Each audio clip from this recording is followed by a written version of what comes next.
সুপ্ৰভাত সকলোকে। আজি যিহেতু কাতি বিহু বুলি কেনেকৈ কি কৰিব পাৰে যিখিনি পাৰিছোঁ সেইখিনি কৰিব চেষ্টা কৰিম। তাই হাঁহি চাওকচোন, বাইদেউৰ ছোৱালী ভাগিনী ঘৰ মুচি আহি কিনে মাটিৰ বাৰাণ্ডাখনো মুচি দিলোঁ। মই মোচাৰ পিছত বিৰাটেই ধুনীয়া লাগে।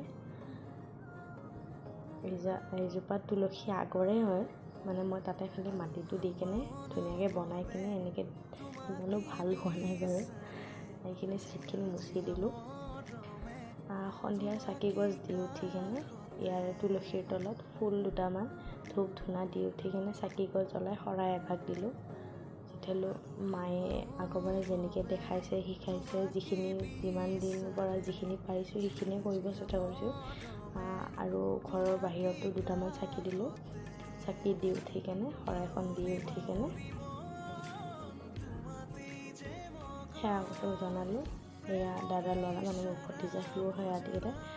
আৰু তাৰ উৎপাত দেখিছেনে কেনেকৈ গোটেই ৰাস্তাটোদি উৎপাত কৰি গৈছে।